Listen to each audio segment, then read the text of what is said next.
Louis Eugène Koechlin was a French composer, teacher and writer on music. He was a political radical all his life and a passionate enthusiast for such diverse things as medieval music, the Jungle Book of Rudyard Kipling, Johann Sebastian Bach, film stars, traveling, stereoscopic photography and socialism. He once said, "The artist needs an ivory tower, not as an escape from the world, but as a place where he can view the world and be himself. This tower is for the artist like a lighthouse shining out across the world."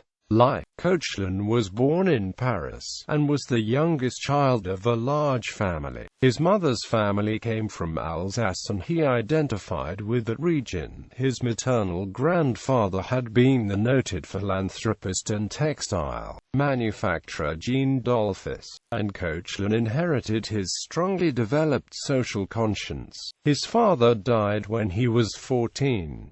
Though he was early interested in music, his family wanted him to become an engineer. He entered the École Polytechnique in 1887, but the following year was diagnosed with tuberculosis and had to spend 6 months recuperating in Algeria. He had to repeat his first year at the École and graduated with only mediocre grades. After a struggle with his family and private lessons with Charles Lefebvre, he entered the Paris Conservatoire in 1890, studying first with Antoine Taudoux for harmony. In 1892, he started studying with Massenet for composition, André Guédalge for fugue and counterpoint, and Louis Bourgault-Ducadre for musical history. His fellow pupils included Georges Enescu, Ernest Legrand, Ronaldo Hahn, Max Dollon, Henri Ribot, and Florent Schmitt. From 1896 he was a pupil of Gabriel Fauré, where his fellow pupils now included Ravel and Jean-Roger Ducasse. Fauré had a major influence on Koechlin. In fact, Koechlin wrote the first Fauré biography, a work which is still of value. In 1898, a grateful Koechlin orchestrated the popular suite from Fauré's Pelléas et Melisande, and in 1900 assisted Fauré in the production of the huge open-air drama Prométhée. After his graduation, Koechlin became a freelance composer and teacher. He married Suzanne Pierrot in 1903, but after 1921 regularly corresponded with his former student, composer Catherine Murphy-Erner in California. In 1909 he began regular work as a critic for the Chronique des Arts, and in 1910 was one of the founders, with Ravel, of the Société Musicale Indépendante, with whose activities he was intensely associated. From its inception in the early 1930s to his death, he was a passionate supporter of the International Society for Contemporary Music, eventually becoming president of its French section. From 1937 he was elected president of the Fédération Musicale Populaire. At first comfortably off, he divided his time between Paris and country homes in Villers-sur-Mer and the Côte d'Azur. But after the onset of World War I, his circumstances were progressively reduced. He was forced to sell one of his houses and, from 1915, took work lecturing and teaching, partly due to his vigorous championing of younger composers and new styles. He was never successful in his attempts to gain a permanent teaching position for himself, though he was an examiner for many institutions. He was rejected for the post of professor of counterpoint and fugue at the Paris Conservatoire in 1926 by 20 votes to 2. But from 1935 to 1939 he was allowed to teach fugue and modal polyphony at the Schola Cantorum. He visited the USA 4 times to lecture and teach in 1918, 1928, 1929, and 1937. On the second and third visits he taught at the University of California, Berkeley, through arrangements made by Catherine Irma, who afterward lived with him until 1933. On the 1929 visit, his symphonic poem Le Joie Païenne won the Hollywood Bowl Prize for composition and was performed there under the baton of Eugène Koechlin. Even so, Koechlin had to pay for the preparation of orchestral parts, and in the 1930s he sank most of his savings into organizing performances of some of his orchestral works. In the 1940s, however, the music department of Belgian radio took up his cause and broadcast several premieres of importance scores, including the first complete performance of the Jungle Book cycle. He died, and his body is buried at his country home at Le Canadel, VAR, aged 83. Some of his papers are housed at the University of California at Berkeley Library, donated by Catherine Irma's husband Charles Rollins Chateau. In 1940, the French government offered him the award of Chevalier de la Légion d'honneur, but he refused it.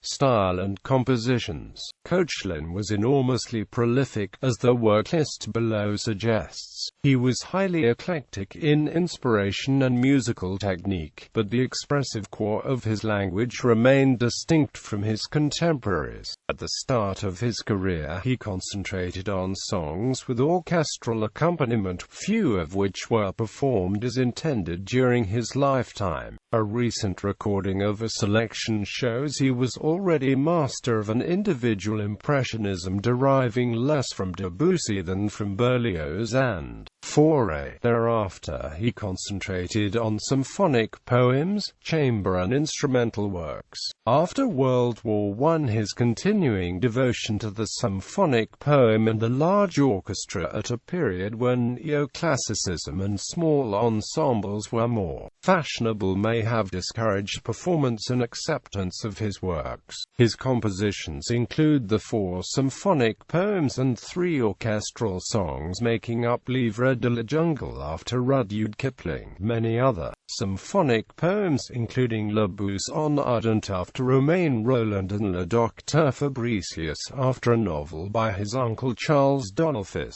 3-string quartets, 5 symphonies, including a 7-stars symphony inspired by Hollywood, sonatas for flute, oboe, clarinet, bassoon, horn, violin, viola and cello, and much other chamber music. Many songs, over 200 opus numbers in all, and a vast number of monodies, fugal studies, chorale harmonizations and other educational pieces. Many works remain unpublished, however. He wrote in several styles, sometimes severe Baroque counterpoint, as in the fugue that opens his 2nd symphony, sometimes impressionistically, as in the tone poem O Loin, or, as in the Symphony No. 2, Scherzo, yet more astringently. He could go from extreme simplicity to extreme complexity of texture and harmony from work to work, or within the same work. Some of his most characteristic effects come from a very static treatment of harmony, savoring the effect of, for instance, a stacked-up series of fifths through the whole gamut of the instruments. His melodies are often long, asymmetrical and wide-ranging in tessitura. He was closely interested in the works of Schoenberg, some of which he quoted from memory in his treatise on orchestration. The 12-tone technique is one of the several modern music styles parodied in the Jungle Book symphonic poem Les Bandes Dialogues. But Koechlin also wrote a few pieces in what he described as the style atonal serial. He was fascinated by the movies and wrote many imaginary film scores and works dedicated to the Hollywood actress Lillian Harvey, with whom he was infatuated. His 7-stars symphony features movements inspired by Douglas Fairbanks, Lillian Harvey, Greta Garbo, Clara Bow, Marlene Dietrich, Emil Jannings and Charlie Chaplin in some of the most famous film roles. He also composed an epitaph for Jean Harlow and a suite of dances for Ginger Rogers. He was interested in using unusual instruments, notably the saxophone and the early electronic instrument, the onze martineau. One movement of the 2nd symphony requires 4 of them. He also wrote several pieces for the hunting horn, an instrument he himself played. Koechlin orchestrated several pieces by other composers. In addition to the four Peleas et Melisande, he orchestrated the bulk of Claude Debussy's Legend Danse Camera under the composer's direction, for the piano score, and orchestrated Cole Porter's ballet within the quota. Other works he transcribed include Schubert's Wanderer Fantasy and Chabrier's Bourrée Fantasque. As educator and author, Koechlin began assisting Fauré in teaching fugue and counterpoint while he was still a student in the 1890s, but though he taught privately and was an external examiner for the Paris Conservatoire throughout his career, he never occupied a permanent salaried teaching position. Composers who studied with him included Germain Taillefer, Roger des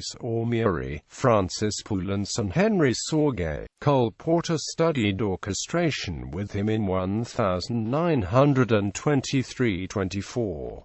Darius Milhaud, though never a pupil, became a close friend and considered he learned more from Koechlin than any other pedagogue. Koechlin wrote 3 compendious textbooks, one on harmony, one on music theory, and a huge treatise on the subject of orchestration, which is a classic treatment of the subject. He also wrote a number of smaller didactic works, as well as the life of Fauré mentioned above. Character. Despite his lack of worldly success, Koechlin was apparently a loved and venerated figure in French music, with his long flowing beard contributing to his patriarchal image. Following his 1888 illness, the need to build up his strength led him to become an enthusiastic mountaineer, swimmer and tennis player. He was also an amateur astronomer and an accomplished photographer. He was one of the great nature mystics among French composers, whose personal creed was pantheistic rather than Christian. Though never a member of the Communist Party, he subscribed to its ideals, and in the later 1930s especially was much concerned with the idea of music for the people. Selected list of works. See also, detailed list of works in French symphonies. Symphony in A major. Symphony No. 1 Op. 57 bis. The Seven Stars Symphony Op. 132. Symphonie d'Hymnes. Symphony No. 2 Op. 196. Symphonic Poems La Forêt Op. 25 and Amp Op. 29. Nuit de Walpurgis Classique Op. 38. Soleil et Danses dans la Forêt Op. 43 No. 1. Vers la plage lointaine Nocturne Op. 43 No. 2. Le Printemps Op. 47 No. 1. Live Op. 47 No. 2. Nuit de Dion Op. 48 No. 1. Midi en Out Op. 48 No. 2. La Course de Printemps Op. 95. Vers la voûte étoilée Op. 129. La Méditation de Purin Barget Op. 159. Le Cité Nouvelle, Rive d'Avenir Op. 170. Le Eloi de la Jungle Op. 175. Les Bandes à Log Op. 176. Le Bousson Ardent Op. 203 and Amp. 171. Le Docteur Fabricius Op. 202. Other orchestral works and Rive Op. 20 No. 1. Erloin Op. 20 No. 2. L'Automne Symphonic Suite Op. 30. Etudes Antiques Op. 46. Suite Légendaire Op. 54. 5 Chorals dans les modes du Moyen Age Op. 117 bis. Fugue Symphonique St. George's Op. 121. Landlaus dans Barcelone Op. 134. Les Ovives Music for 1937 Paris Exposition Universal Op. 160. Victoire d'Olivier Op. 167. Offrande musicale sur le nom de Bach Op. 187. Partitur for chamber orchestra Op. 205. Introduction for interludes de style atonal serial Op. 214. Solo instrument and orchestra 3 chorals for organ and orchestra Op. 49. Ballad for piano and orchestra Op. 50. Poemy for horn and orchestra Op. 70 bis, 2 sonatas for clarinet and chamber orchestra Op. 85 bis Namp. 86 bis, 20 chansons bretons for cello and orchestra Op. 115. Silhouettes de comédie for bassoon and orchestra Op. 193. 2 sonatines for oboe d'amore and chamber orchestra Op. 194. Wind band quelques chorals pour des fêtes populaires Op. 153. Chamber music 3 pieces for bassoon and piano Op. 34. String quartet No. 1 Op. 51. Sonata, flute and piano Op.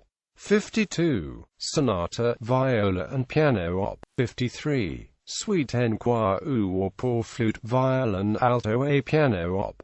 55. String quartet No. 2 Op. 57. Sonata, oboe and piano Op. 58. Sonata, violin and piano Op. 64. Passages et marines for chamber ensemble Op. 63. Sonata, cello and piano Op.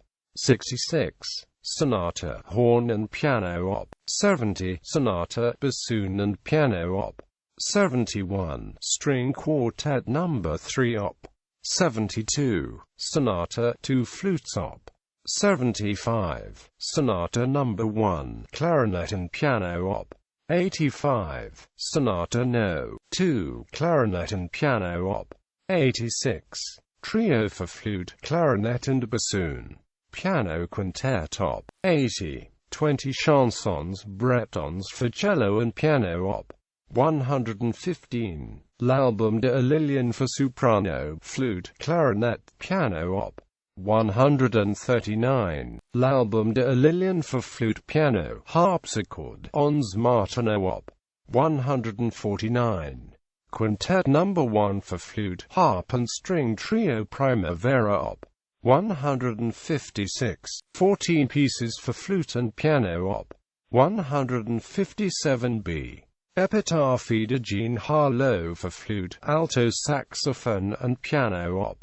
164. Septet for wind instruments Op. 165. 14 pieces for clarinet and piano Op. 178. 14 pieces for oboe and piano Op. 179. 15 pieces for horn and piano Op. 180. 15 etudes for saxophone and piano Op. 188. 12 melodies for instruments Op. 213. First and second for flute, third and fourth for oboe, fifth and sixth for clarinet, seventh and eighth for bassoon, ninth for alto saxophone, 10th for trombone, 11th for trumpet, 12th for horn, sonate, sept for flute, oboe, harp and string quartet Op. 221. Morceau de lecture pour la flûte Op. 218. Quintet No. 2 for flute, harp and string trio Primavera 2 Op. 223. Stelle fun erreur for flute, piccolo and alto flute Op. 224. Instrumental music sonate for oboe and clavier Op. 58. 5 sonatines for piano Op. 59. 4 sonatines françaises for piano duet Op. 60. Passages et marines for piano Op. 63. Les Heures Passanes, 16 pieces for piano Op. 65. 12 pastorales for piano Op. 77. 4 nouvelles sonatines françaises for piano Op. 87. L'Ancienne Maison de Campagne for piano Op. 124. Dances pour Ginger Rogers for piano Op. 163. Vers le soleil 7 monodies for ons Martineau op. 174, Suite for cor anglais op. 185. Les Chants de Nectar 96 pieces for flute solo in 3 series, op. 198, 199 and amp 200. 15 Preludes for piano op. 209. La Repose de Titire for oboe d'amore solo op. 216. Choral works L'Abbé, Suite religieuse for soli, chorus and orchestra op. 16 and amp 42. 3 poems for soli, chorus and orchestra op. 18. Chant funèbre et la mémoire des jeunes femmes défuntes for chorus and orchestra op. 37. Chant pour Thielemann for choir and piano a wind band op. 138. Requiem des Pas Ouvre Boudre for chorus, orchestra, piano, organ and ons Martineau op. 161. Songs Rondels, Setai op. 1. 4 poems Dedband Harricourt op. 7. Rondels, Set 2 op. 8. Poems de Automne op. 13. Rondels, Set 3 op. 14. 3 melodies op. 17. 2 poems d'André Chénier op. 23. 6 melodies sur des poésies d'Albert Amin op. 31. 5 chansons de Bilitis op. 39. 5 melodies sur des poems de Scheherazade de Tristan Kling's series 1 op. 56. 8 melodies sur des poems de Scheherazade de Tristan Kling's series 2 op. 84. 7 chansons pour Gladys op. 151. Biography. Robert Orlich. Charles Koechlin. His Life and Works. London, Psychology Press.